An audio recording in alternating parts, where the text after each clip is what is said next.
ఆయనతో మాట్లాడాడు. మాట్లాడినప్పుడు నువ్వు పాపం చేసావు అనే మాట ఎప్పుడైతే ఆయన వినపడిందో ఆ విషయాన్ని కదుపుచ్చుకోవడం కానీ, లేకపోతే దాని గురించి సంజాయిషి ఇవ్వటం కానీ, లేకపోతే దాని గురించి వాదించడం కానీ చేయకుండా అతను ఒకే ఒక మాట అన్నాడు, నేను పాపము చేసి. దావీదులో ఉన్న సుగుణాన్ని మనమందరం కూడా మార్చుకోవాలి. ఎప్పుడైనా మనలో ఏదైనా తప్పు ఉంటే కనుక ఆ తప్పుని మనం వెంటనే దేవుని ఎదుట క్షమాపణ అడిగే వారంగా, పాపానికి ప్రాయశ్చిత్తం చేసుకునే వారంగా, ఆ పాపం నుంచి విడుదల పొందే వారంగా మనం చేసుకోవాలి. కానీ దానికోసం ఇతరతరంగా దాన్ని కప్పిపుచ్చడానికి మరిన్ని పాపాలు చేయకుండా మనం ఉండాలి. ఇక్కడ దావీదు కూడా తన యొక్క జీవితంలో వచ్చిన ఈ పాపాన్ని బట్టి అతను ఒక రకంగా చెప్పాలంటే ఒక రకంగా ఆయన దాన్ని విడుదల పొందడానికి ఇష్టపడుతూ ఉన్నాడు. ఆ యొక్క ముఖ్యంగా చెప్పాలంటే దేవుని దగ్గర ఉన్న మంచి లక్షణం ఏంటంటే, ఇతరులతో పోల్చుకుంటే దేవుడు మన పట్ల ఏం చేస్తాడంటే, ఏదైనా పాపం చేసి ఆయన దగ్గరికి వెళ్ళి మనం వేడుకుంటే మళ్ళీ ఆ పాపం గురించి ఎప్పుడు కూడా దావీదు తన జీవితంలో చేసిన పాపాన్ని ఆయన ఎప్పుడు కూడా ఏ ఇబ్బంది లేకుండా ప్రభువు ఆయన క్రమంగా అభివృద్ధి పొందాడు. కానీ ఇదిగో నువ్వు ఫలానా సమయంలో పాపం చేసావు అని దాన్ని ఎప్పుడు కూడా గుర్తు చేయలేదు. దేవుని దగ్గర ఉన్న ఆ యొక్క మంచి లక్షణం ఆయన అది. కాబట్టి అలాంటి దేవాదేవుని దావీదు వెళ్ళి ఆయన పాపాన్ని ఒప్పుకుంటున్నాడు, క్షమాపేక్షని పొందుకుంటున్నాడు. ఇందులో 3 అంశాలుగా మనం చూసుకోవాలి. అవి ఏమిటంటే, ఒకటి పాపం యొక్క స్వభావం. ఈ పాపం ఏం చేస్తూ ఉంటుందంటే మనల్ని 3 రకాలుగా మనల్ని నిందారహితులుగా చేస్తూ ఉంటుంది. మొదటి వచనం 2వ వచనం అంటాడు, దేవా నీ కృప చొప్పున నన్ను కరుణింపు, నీ వాత్సల్య బాహుల్యం చొప్పున నా అతిక్రమం తుడిచివేయు, నా దోషం పోవునట్లు నన్ను బాగుగా కడుగు, నా పాపం పోవునట్లు నన్ను పవిత్రపరచుము అంటాడు. ఇక్కడ 3 విషయాలు. ఒకటి అతిక్రమము, 2వది దోషము, 3వది పాపం. మొట్టమొదటి అతిక్రమం. ఈ అతిక్రమము అనేది పాపంలో ఒక స్వభావం. ఎప్పుడైనా సరే మనకి పెద్దవాళ్ళు లేకపోతే దేవుడు మనకు ఒక ఆజ్ఞను లేక ఒక కట్టడను నియమిస్తారు. ఆ కట్టడని ఆజ్ఞని మనం ఎప్పుడు కూడా మితిమీరకూడదు. అలా మితిమీరితే అది ఏమైందంటే అతిక్రమము అవుతుంది. ఏమవుతుందని అతిక్రమం. అలాడు దేవాదేవుడు అవ్వ ఆదాలను సృష్టించి వారికి ఏదైనా వనంలో మీరు ఫలించి అభివృద్ధి పొందండి అని అన్నీ కూడా ఆయన వారికి ఇచ్చారు స్వతంత్రం. కానీ ఒక్క మాట చెప్పారు, ఈ యొక్క పళ్ళును మాత్రం తినాలి. కానీ వారు ఆ పండుని తినటం మూలంగా దేవాదేవుడు వచ్చి అడుగుతున్నాడు,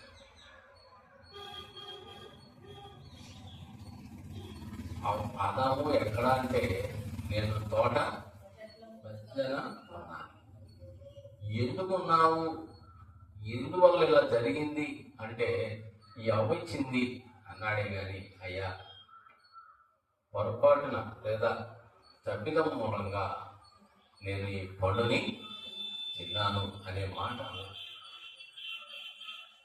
సరే, అవ్వతో ఈ మాట చెప్తే అవ్వ ఏమంటుంది, సర్పం నన్ను మోసం.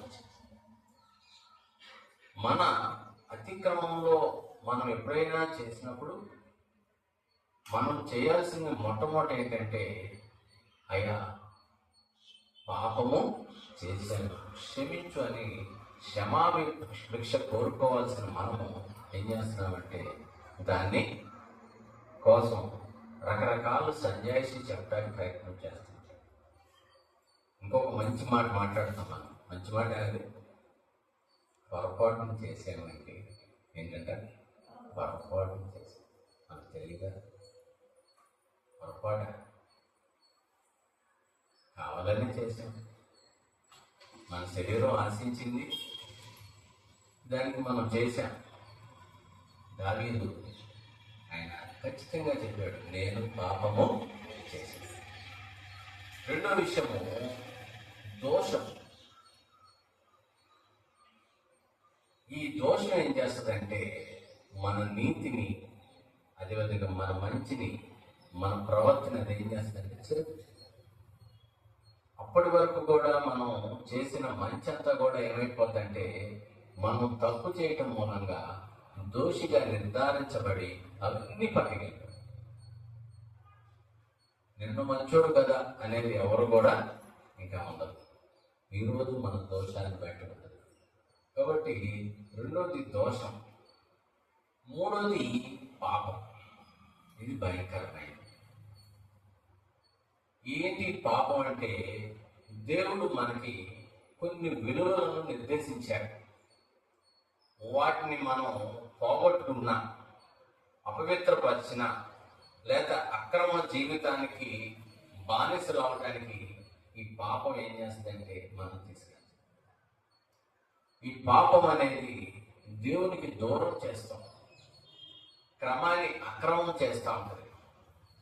అంతేకాకుండా మన యొక్క జీవితాన్ని దేవునికి దూరంగా ఉంచే విధంగా బానిసంగా.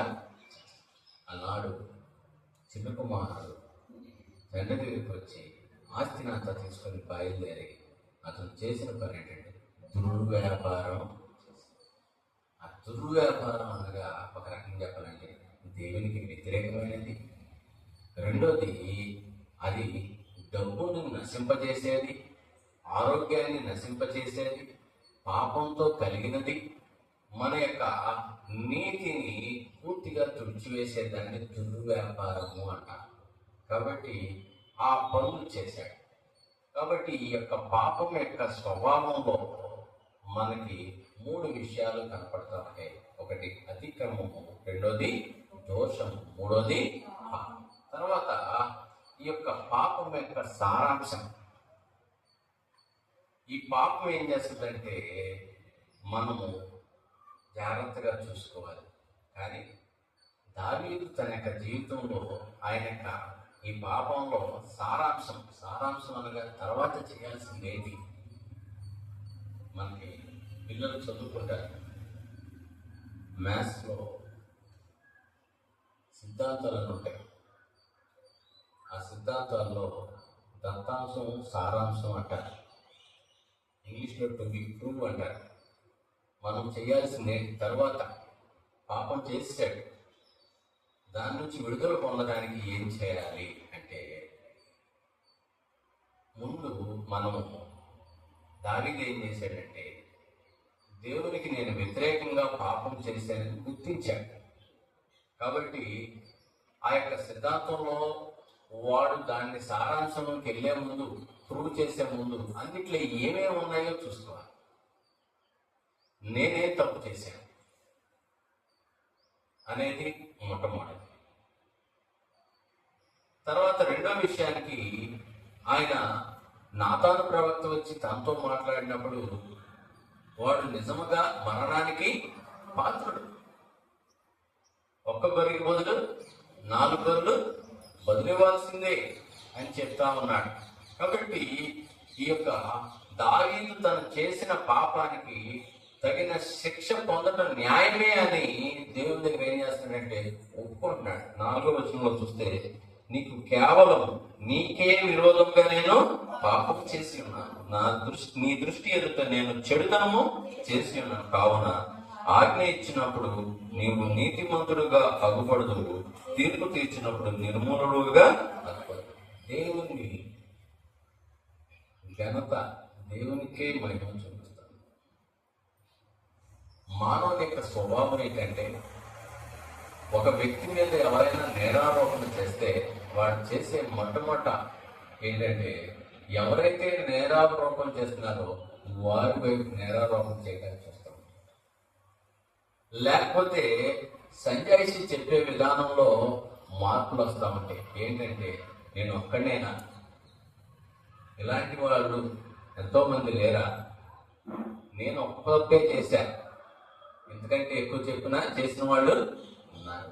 కానీ దావీదులో ఆ లక్షణం లేదు. అయ్యా, నేను పాపం చేశాను, నేను మరణానికి పాత్రుడిని, ఒక్క గొర్రె కోసం నేను 4 గొర్రెలు ఇవ్వాల్సిందే, బదులు ఇవ్వాల్సిందే. అంతేకాకుండా దేవుని యొక్క దృష్టిలో దావీదు తను చేసిన పాపాన్ని చాలా చెడ్డగానే చేశాడు. మనమైతే ఆ పనిని, అన్నాడు సౌలు రాజు ఫిలిస్తీన్లతో యుద్ధం చేసి ఆ యొక్క పశువుల్ని దేవాదేవుడు చెప్పాడు అక్కడి నుంచి అసలు ఏమీ తీసుకురావద్దంటే, సమూయేలు ప్రవక్త వచ్చి చెప్తా ఉన్నాడు, సౌలా ఎంత తప్పు చేసావు నాయన, దేవుడు చెయ్యొద్దన్న పనిని ఎందుకు చేసావు నాయన, అక్కడి నుంచి ఏమి తీసుకురావద్దన్నాడు కదా నాయన అంటే, ఆ పశువుల గురించి అంటాడు, ఇవన్నీ దేవుడికి బలి అర్పించడానికే అంటాడు.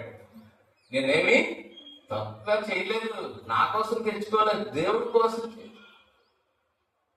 జాగ్రత్తగా ఉండాలి. దేన్నైనా ఆపాదించగలిగిన దేవునికి మన పాపాన్ని, మనం అక్రమంగా తీసుకొచ్చిన దాన్ని దేవునికి ఇవ్వడానికి చూడకూడదు. నాన్నగారు ఎప్పుడు చెప్తా ఉండేవాడు ఒక మాట, ఇంట్లో చెప్పేవాడు, ఇక్కడ కూడా చెప్పేవాడు. వాళ్ళకి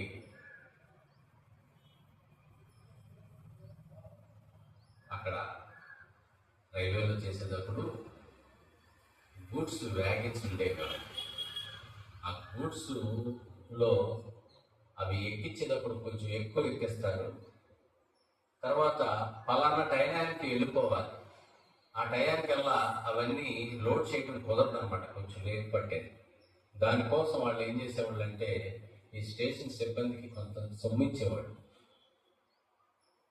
అది ఈ ఉన్న స్టాఫ్ అందరికీ పంచేవాడు. ఒక రోజున మందపాడు జాషువా గారు వాకింగ్ చెప్తూ, దేవునికి నువ్వు ఏమిస్తున్నావు, నీ కష్టాదితాన్ని ఇస్తున్నావా, లేక నువ్వు అన్యాయంగా తీసుకున్న సొమ్ముని ఇస్తున్నావా అనే మాట మాట్లాడితే, దేవుడు ఆయనతో మాట్లాడి వెంటనే తర్వాత రోజున ఆ స్టేషన్ మేనేజర్ గారు వచ్చి, కుమార్ గారు ఇదిగోండి మీకు రావాల్సింది అంటే, ఆయన ఆ రోజు చెప్పారంట, ఇంకెప్పుడు నాకు అదేంటి కుమార్ గారు అంటే, అది అంతేనండి. కాబట్టి సౌలము పాపాన్ని దేవునికి ఆపాదించాలని చూస్తా ఉన్నాడు. దావీదైతే, అయ్యా నీ దృష్టిలో నేను చాలా చెడ్డాడు, అందుకని చక్కగా చెప్తా ఉన్నాడు. కావున ఆజ్ఞ ఇచ్చినప్పుడు నీవు నీతిమంతుడుగా అవ్వకూడదు, తీర్పు తీర్చినప్పుడు నిర్మూలుడుగా అవ్వకూడదు. కాబట్టి ఎంతో మంది ఇశ్రాయేలు రాజులు ఉన్నారు, యూదా రాజులు ఉన్నారు. దేవుని యొక్క ప్రవక్తలు వచ్చి వారిని గర్దిస్తే మూతి ముడుచుకున్న వాళ్ళు ఉన్నారు, ప్రవక్తలను చంపిన వాళ్ళు ఉన్నారు, ఇబ్బంది పెట్టిన వాళ్ళు ఉన్నారు. ఇంకేమి పని పాట లేదా, మన్నే అంటారా అని మనం తల్లిదండ్రులు ఎన్నోసార్లు, పెద్దలు ఎన్నోసార్లు, వీడు చేయలేదా తప్పులు, మనమేనా తప్పులు చేసేది, మనలేనా వీడు అనేది, ఇలాంటి స్వభావం మనలోకి ఎప్పుడు కూడా రాకూడదు. దావీదులో అలాంటి లక్షణాలు ఆయన చక్కగా చెప్తా ఉన్నాడు, అయ్యా నువ్వు తీర్పు తీర్చడానికి నీతిమంతుడివి, నువ్వు నిర్మూలకుడివి, నువ్వు తీర్పు తీర్చవచ్చు అని చక్కగా చెప్తా ఉన్నాడు. మూడవ విషయం చూస్తే కనుక పాపం యొక్క పుట్టుక. ఈ పాపాన్ని యొక్క పుట్టుకని 5వ వచనం, నేను పాపంలో పుట్టినవాడను, పాపంలోనే నా తల్లి నన్ను గర్భంలో ధరించు. ఎవరైనా మనం తప్పు చేశానంటే పాపం చేద్దాం మనకి అక్కడ కనపడతా మనకు తప్పు. అసలు నేను ఎప్పుడన్నా అబద్ధం ఆడుతున్నాను, ఎప్పుడన్నా చూసావా? అసలు మా వంశంలో ఎవడన్నా ఎక్కడోడు ఉన్నాడు అనుకున్నారు? అసలు మా ఇంత మంచి వంశం, మా ఇంత మంచి కులం, ఇలా అసలు మన చరిత్ర వెనక్కి వెళ్ళిపోతూనే ఉంటాం. నేను అలా చేసేవాడిని, ఎలా చేసేవాడిని, అంత మంచి ఇంత మంచి. కానీ దావీదు చక్కటి మాట ఒప్పుకుంటాడు, అయ్యా నేను పాపంలో. దావీదుని దేవాదేవుని, దావీదు నా హృదయానుసారుడు. దావీదులో ఆ ఒక్క తప్పే ఉంటాయి, కానీ దావీదు దేవుని యొక్క పాదాల చెంతకు వచ్చి అంటాడు, అయ్యా నా పాపములు నా తల వెంట్రులకు. అసలు మన సంగతి ఏంటి? మనం ఎప్పుడన్నా ఒప్పుకుంటాం? అయ్యా తెలుసు తెలియక పొరపాటున ఏమన్నా పాపం చెప్తే క్షమించేయాలని ప్రార్థన చేస్తాం. పొరపాటున కదా దావీదుకున్న మనసుని మనం కలిగి ఉన్నామా? మనం చేస్తున్న దాన్ని ఒప్పుకునేటట్టుకున్నా ఒకసారి ఆలోచించుకున్నాం. ఒక రకంగా దావీదు యొక్క కీర్తన మనం హెచ్చరిస్తుంది అన్నట్టుగా. రెండో విషయంగా ఈ పుట్టుకలో తన యొక్క స్వభావాన్ని, పాపపు స్వభావం అన్నట్టుగా గుర్తిస్తా ఉన్నాడు. అయ్యా నేను పాపంలో పుట్టినండి, పాపంలోనే నా తల్లి నన్ను. అసలు నా కేర్ ఆఫ్, నా అడ్రస్సే పాపం. ఎంతగా తాను తగ్గించుకుంటున్నాడు, ఎంతగా దేవునికి ఒక రకంగా పాప అంటే దూరం అయిపోవటమే. అయినప్పటికీ ఆయన క్షమిస్తే చాలు, తనలో ఉన్న మాలిన్యాన్ని మొత్తం అంతా తీసేస్తాడు. జక్కయ్య కూడా అలాగే అన్నాడు కదా, అయ్యా ఎవరి దగ్గరైనా నేను తీసుకుంటే 4 అంతలు వస్తుంది. ఇది నిజమే. దీని ద్వారా వడ్డీలు వడ్డీలు వడ్డీలు వచ్చిన పాపం సొమ్మేమం. కాబట్టి నేను ఈ ఆస్తి సగం అమ్మేసి తనలో ఉన్న పాపాన్నంతా కడిగేసుకుంటా ఉన్నాడు. ప్రభు ఇంట్లోకి రావాలి, నేను జక్కయ్య ఇంట్లోకి వస్తున్నాను అనగానే అప్పుడు అంటాడు దేవాదేవుడు, ఇతడును అబ్రహాము అన్నాడు. ఇప్పుడు దాకా చుట్టూతా మాట్లాడుతూ ఉన్నారు. పాపి అయినంట ఈయన ఎలా బస చేస్తాడు అని మాట్లాడుతున్న వాళ్ళందరికీ ఇప్పుడు అర్థమైంది, ఏంటి ఆయన అబ్రహాం కుమారుడు మరి మనం. కాబట్టి ఒకసారి మనం జ్ఞాపకం చేసుకోవాలి. రెండో విషయంగా చూస్తే కనుక ఆయనలో పాప క్షమాపణ, రక్షణ సమృద్ధిగా ఉంది దేవాదేవుల్లో. అందుకని మొదటి 2 వచనాల్లో ఆయన్ని వేడుకుంటారు. ఈ యొక్క కీర్తన ద్వారా మనం తెలుసుకోవాల్సింది ఏంటంటే దేవుని యొక్క రక్షణ ప్రణాళిక సమృద్ధిగా ఉందని తెలియజేస్తా ఉన్నాడు. అందుకే క్రీస్తు యేసు ఈ లోకంలోకి వచ్చినప్పుడు పాపులను రక్షించడం క్రీస్తు యేసు ఈ లోకంలోకి ఆయన అసలు పరిశీలారా రండి, విజయము మాట్లాడుకుందాం, భోజనం చేద్దాం అని ఎప్పుడన్నా చేశాడైనా ఆయన చక్కగా చెప్పాడు, వైద్యుడు ఆరోగ్యవంతుడికి పాపుల కోసం నేను వచ్చాను, ఆ పరలోక రాజ్యానికి ఉన్న ఎడబాటుని తొలగించడానికి నేను వచ్చాను అన్నట్టుగా చెప్తా ఉన్నాడు. అందుకని ఇందులో ఒక 6 మాటలు, చక్కని మాటలు మాట్లాడతాను. మొదటి మాట, నా దోషములన్నింటినీ తుడిచివేయి. ముందు దేవుడు సమర్థుడు, ఆయన మనల్ని తప్పనిసరిగా, అందుకని మొదటి వచనంలో చివరి మాట్లాడుతుంది, నా అతిక్రమలను తుడిచివేయి. 9వ అంటాడు, నా పాపములకు విముఖుడవు కమ్ము, నా దోషములన్నింటినీ తుడిచివేయి. రెండో విషయంగా కడుగుము, పవిత్రపరచము, పరిహరింపు. కడిగితే సరిపోదండి. ఆ కడిగేది ఎలా కడగాలి? పవిత్రపరచాలి. అంతేకాకుండా దానికి పరిహారం కూడా ఇల్లు నోటిగా తుడిసేస్తే సరిపోదు. మళ్ళీ దానికి ఏం చేయాలి? నీళ్ళతో కడగాలి. కడిగితే సరిపోదు, మళ్ళీ దోమలు ఈగలు రాకుండా ఉండే వేసి కడుగుతారు కదా, అవన్నీ వేయాలి. ఒక తుడిసేసి వదిలేస్తే మళ్ళీ మామూలే. కాబట్టి దేవుడిని అడుగుతున్నాడు, కడుగుము, పవిత్రపరచము, పరిహరింపు. అది 7వ నేను పవిత్రుడగినట్టు ఇస్సోపుతో నా పాపం పరిహరింపు, హిమము కంటే నేను తెల్లగా ఉన్నట్లు నీవు నన్ను. తర్వాత ఆయన ఇంకో విషయం ఏంటంటే, ప్రతి ఒక్కరు కూడా మనం పరీక్షించి చెప్పేది ఏంటంటే, మన మొహం చూసి ఈడు సీరియస్గా ఉన్నాడు అంటారు, ఈడు అసలు హుషారుగా ఉన్నాడు అంటారు. కానీ దేవునికి తెలిసింది ఏంటంటే, ఆయన మన ఆంతర్యం తెలుసు. కొంతమంది కూర్చొని ఉంటారు, ఏం మాట్లాడరు. అప్పుడు ఈయన సొమ్మ కొట్టినలాగా వాడు ఉన్నాడు, వీడికి ఏమి రావనుకుంటాను. కొంతమంది మాట్లాడేసేస్తూ ఉంటారు, మాకు అన్ని వచ్చేసినట్టు. ఆయన చూసి ఈడు బాగా వచ్చేసింది అనుకుంటూ ఉంటారు. కానీ దేవుడికి మన ఆంతర్యం ఏంటో తెలుసు, మన జ్ఞానం ఏంటో కూడా తెలుసు. 6వ అంటాడు, నువ్వు అంతరంగంలో సత్యము చూచున్నావు, ఆంతర్యం నా జ్ఞానము తెలియదు. మనకి పైకి కాదు, పైకి మనం చాలా మాటలు చెప్పేస్తా ఉంటాం. నీ అంతోడు లేడని కబురుతూ ఉంటాం. అసలు నువ్వంటే నాకు ప్రాణం అంటూ ఉంటాం.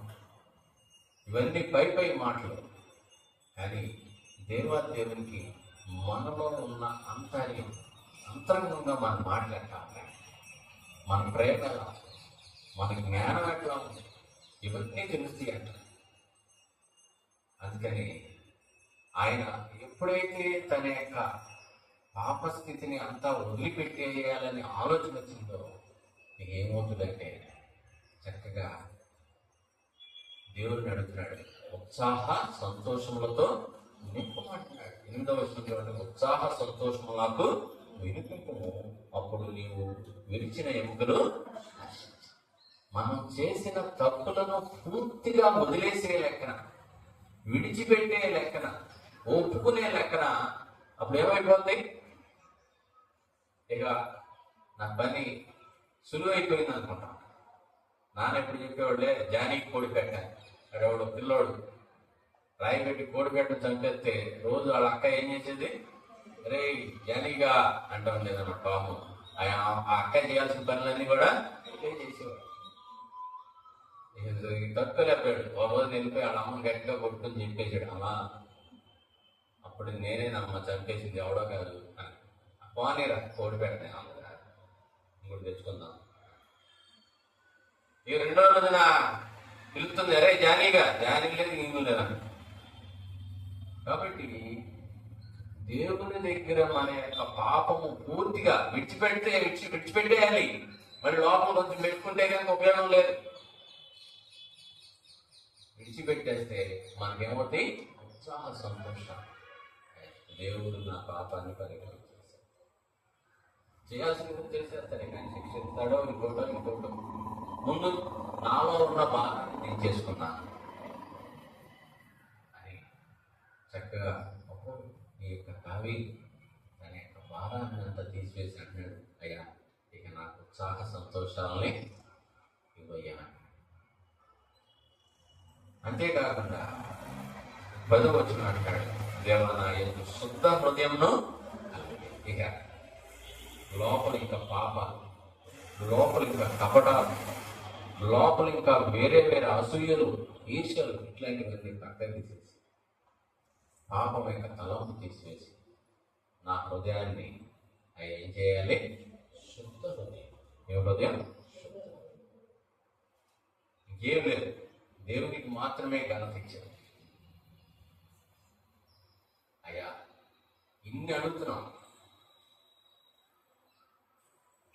అసలైంది అడగాలి. అదేంటంటే 11వ వచనం అంటున్నాడు, నీ సన్నిధిలో నుండి నన్ను నీ పరిశుద్ధాత్మ నా ఇద్దరు నుండి ఏదైనా చెయ్యి, కొడితే కొట్టు, శిక్షిస్తే శిక్షించు, కానీ ఉమ్మివేయంటే నీ నోటి నుంచి నన్ను ఉమ్మివేయబడు, నన్ను తోసేయదు, నన్ను దూరపరచు, నన్ను క్షమించు. తండ్రితో ఒక మాట మాట్లాడతాను. చిన్న కుమారుడు వచ్చి, అయ్యా నీ తప్పు చేశాను, ఏదన్నా చెయ్యి, నన్ను వెళ్ళిపోవద్దని మటుకి కనీసం నీ కూలి వాళ్ళలో.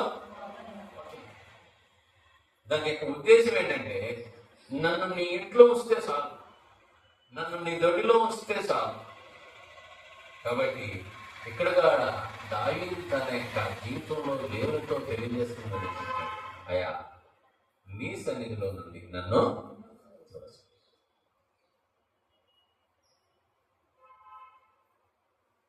ఎప్పుడైతే తన యొక్క జీవితంలో పాపాన్ని ఒప్పుకున్నాడో, పాప క్షమాపణ ఎప్పుడైతే ఇచ్చేసాడో, దేవునిలో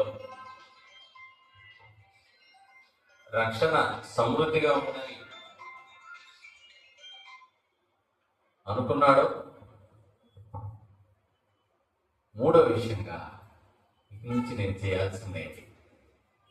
మొట్టమొదటిది, నేను పాపిని, నేనేం చేశాను అనేది ఒకటి. రెండో విషయం, పాపం యొక్క క్షమాపణ చేసుకున్నాడు, రక్షణ దేవుని దగ్గర ఉందనే విషయాన్ని గుర్తించాడు, వెళ్ళిపోయి అడిగేశాడు.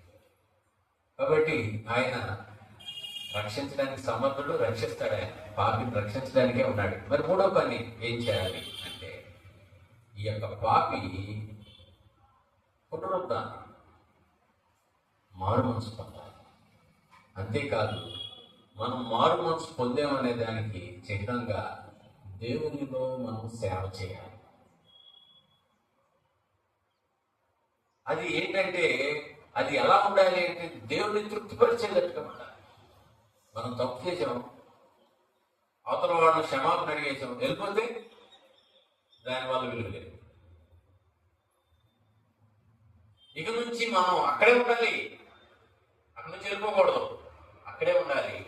ఇంతకుముందు చేసిన తప్పు కాకుండా ఇక నుంచి మనం మంచిగా చేసేటట్టుగా, మన మంచిని అవతల వారికి తెలియజేసేటట్టుగా మన మంచితనాన్ని చూపించాలి. ఇక్కడ దావీదు కూడా అదే విధానంలో ఉన్నాడు. దేవుని దగ్గరికి వచ్చి తీర్మానాలు చేస్తాడు. ఆయన ఏమంటాడంటే 13వ వచనం అంటాడు, అప్పుడు అతిక్రమం చేయు వారికి నీ త్రోవలను బోధించు. నేను తప్పు చేశాను, ఇక నేను సరవుతున్నాను. నాకులాగా తప్పు చేసేవాడు ఎవరు ఉంటారు కదా, వాళ్ళకి నేనేం చేస్తాను? బోధిస్తాను. ఇలా నేను తప్పు చేయడం మూలంగా ఇలా నష్టపోయాను, కాబట్టి మీరు దీని నుంచి విడుదల పొందండి అని ఆయన చక్కగా 13వ వచనం, అతిక్రమం చేయ వారికి నీ త్రోవలను. రెండో విషయం, అంతేకాదు, అవును అతిక్రమం ఉన్నాయి వద్దన్నావు, మాకు దాంట్లో ఆనందం ఉంది. పాపంలో ఉన్నవాడికి, బానిసలో ఉన్నవాడికి అడిగి ఏమనిపిస్తుంది? అదే ఆనందం, అదే సంతోషం అనిపిస్తుంది. అప్పుడు ఈయనేమంటాడంటే, అలా కాదు, నువ్వు దాంట్లోంచి బయటపడితే నీకు నీతి వస్తుంది, ఉత్సాహం గానం వస్తుంది. దేవుల్లో ఉంటే ఉత్సాహంగా, పాపంలో ఉంటే ఆ పాపం చేసినప్పుడే నీకు ఆనందం. బయటకు వస్తే నిన్ను అందరూ దుర్మార్గంగా చూస్తూ ఉంటారు.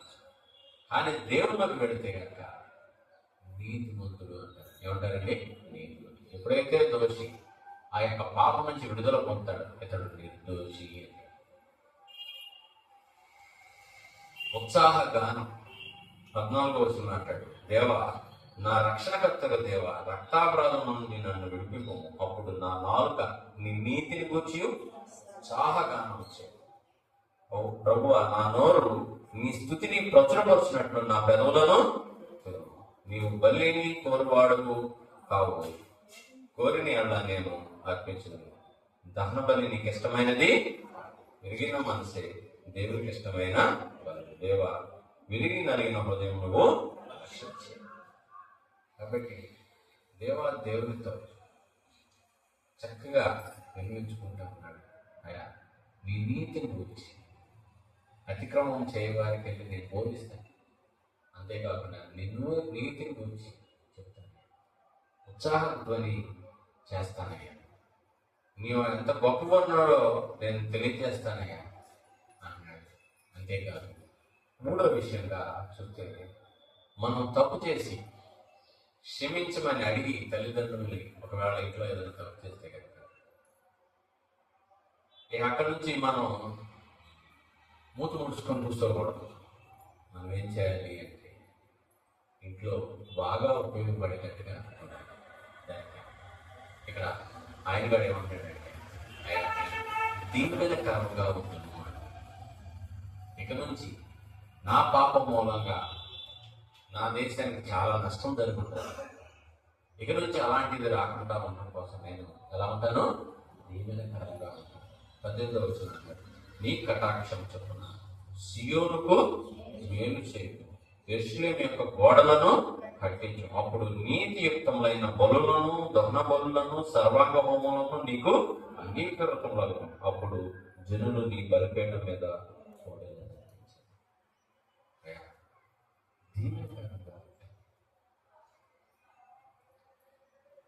కాబట్టి దావీదు తన యొక్క జీవితంలో చేసిన పాపాన్ని ఒప్పుకున్నాడు. రెండోది, ఆయన ఒప్పుకునేది కూడా ఎవరి దగ్గర అయితే రక్షణ దొరికిందో, ఎవరి దగ్గర అయితే పాపక క్షమాపణ దొరికిందో వారి దగ్గరే ఒప్పుకున్నాడు. ఒప్పుకొని ఆ విషయాలన్నింటినీ చక్కగా చెప్తా ఉన్నాడు. మూడో విషయంగా, ఒప్పుకోవటం, విడుదల పొందటం, ఖాళీగా కూర్చోకుండా దేవుని యొక్క సేవలో. కాబట్టి మనం మారు మనసు పొందుతున్నాం, బాప్తిసం పొందుతున్నాం, కానీ తర్వాత విషయంలో మనం ఎలా ఉంటున్నాం అనేది ఒకసారిగా ఇతరులకి మాదిరికరంగా ఉంటున్నాం. దేవుని వైపు ఇతరులని ఆకర్షించే విధంగా మన మాటలు, మన విధానాలు, మన పద్ధతులు ఉంటున్నాయా అనేది చూసుకోవాలి. ఇక్కడైతే దావీదైతే దేవునికరంగా ఉండడానికి ఇష్టపడతాం. కాబట్టి మన యొక్క పాపాన్ని ఏమైనా ఉంటే కనుక పాపతో తెలియదు ఇలాంటి మాటలు వదిలేసి, అయ్యా నేను పాపము చేసి నువ్వు నన్ను రక్షించడానికి సమర్థుడివి, ఇక నుంచి నేను చేయను, ఇక నుంచి నీకు సేవకుడిగా ఉంటాను అనే విధానంలో మనం ముందుకు పోతే దేవుడు మనల్ని మరింత దావీదుని ఆశీర్వదించినట్లుగా దేవుడు మరింత మనల్ని ఆశీర్వదిస్తాడు. కృప దేవుడు మనందరికీ దయచేయగలడు.